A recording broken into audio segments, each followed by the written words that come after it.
नमस्कार दोस्तों, वैदिक मैथमेटिक्स के एक और वीडियो में आपका स्वागत है। आज हम इस वीडियो में ये जानेंगे कि कैसे हम किसी भी नंबर का स्क्वायर रूट आसानी से फाइंड कर सकते हैं। मेरी आपसे सिर्फ इतनी रिक्वेस्ट है, इस वीडियो को एंड तक जरूर देखिएगा। स्क्वायर रूट निकालने की इस ट्रिक को समझने से पहले आपको एक बात समझनी होगी। मान लीजिए हमें 576 का स्क्वायर रूट फाइंड करना है, तो मैंने आपसे ये कहा कि इसका आंसर जो भी हो, उस आंसर की लास्ट डिजिट या तो 4 या फिर 6 होगी। आप कहेंगे कैसे? तो समझिए इसको। हमें पता है 4 का स्क्वायर 16 होता है और 6 का स्क्वायर 36 होता है। आप देख पा रहे होंगे दोनों के लास्ट में 6 आया है और हमारे क्वेश्चन की भी लास्ट डिजिट 6 ही है। और इसके अलावा अगर आप किसी भी नंबर का स्क्वायर करते हैं तो लास्ट में 6 नहीं आएगा। सिर्फ इन दोनों नंबर्स का स्क्वायर करने पर ही लास्ट में 6 आता है, इसीलिए मैंने ऐसा बोला। आप इस टेबल को देखिए, इससे आपको ये पता चल जाएगा कि स्क्वायर रूट निकालते समय हमारी लास्ट डिजिट क्या होगी। फॉर एग्जाम्पल, अगर हमें 144 का स्क्वायर रूट निकालना है तो हमारे आंसर की यूनिट डिजिट या तो 2 होगी या फिर 8, राइट? आई होप आप इस चीज को समझ पा रहे हैं। चलिए अब स्क्वायर रूट निकालने की ट्रिक को समझते हैं। मान लीजिए हमें 1521 का स्क्वायर रूट निकालना है, तो एक बात तो बिल्कुल साफ हो जाती है कि हमारे आंसर की यूनिट डिजिट या तो 1 होगी या फिर 9, राइट? अब आप जरा ध्यान से समझिएगा। सबसे पहले तो हम लास्ट की दोनों डिजिट को काट देते हैं और 15 पर फोकस करते हैं। हमें उस नंबर को देखना है जो कि 15 से जस्ट पहले है और वो किसी ना किसी नंबर का स्क्वायर होना चाहिए। जैसे 3 का स्क्वायर 9 होता है और 4 का स्क्वायर 16 होता है। अब क्योंकि 16 तो 15 से ज्यादा है, तो ऑब्वियस सी बात है हमें 9 को कंसीडर करेंगे और 9 3 का स्क्वायर होता है, तो हमारी पहली डिजिट यहां से निकल के आ जाएगी 3। अब या तो हमारा आंसर 31 होगा या फिर 39।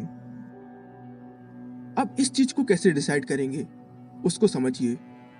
हम क्या करेंगे, हम 3 को उसके अगले नंबर यानी 4 से मल्टीप्लाई कर देंगे, तो आएगा 12।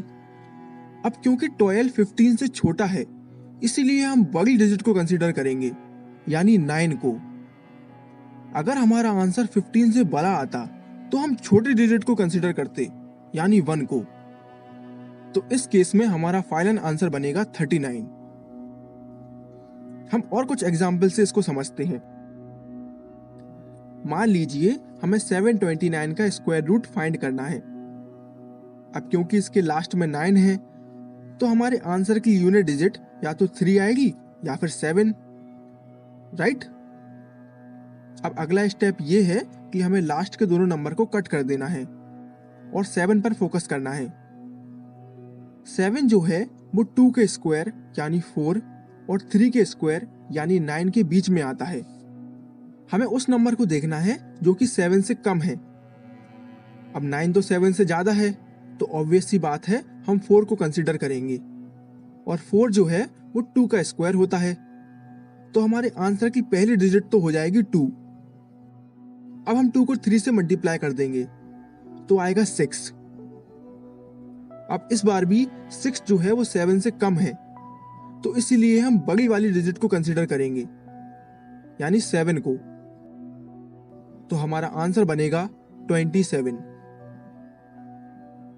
हम एक और एग्जाम्पल देख लेते हैं। मान लीजिए हमें 10816 का स्क्वायर रूट फाइंड करना है। क्योंकि लास्ट में 6 है, तो हमारी 2 पॉसिबल यूनिट डिजिट्स होंगी, 4 और 6।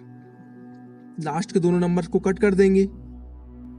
हमें पता है 108 10 और 11 के स्क्वायर के बीच में आता है, तो हमारी पहली डिजिट हो जाएगी 10। अब 10 इंटू 11 कर देंगे तो आएगा 110। अब इस केस में 110 जो है वो 108 से ज्यादा है, इसीलिए हम इस बार छोटी वाली डिजिट को कंसीडर करेंगे यानी 4 को। तो इस बार हमारा आंसर बनेगा 104। मैं आपसे यही कहूँगा कि आप इस ट्रिक का यूज़ करके खुद से एक बार स्क्वायर रूट निकालने की कोशिश कीजिए और कुछ क्वेश्चंस की प्रैक्टिस कीजिए। मैं आपको यकीन से कह सकता हूँ कि इस ट्रिक से आपको बहुत ज़्यादा फायदा मिलेगा।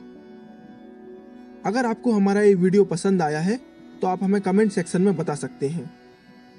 Thank you for watching.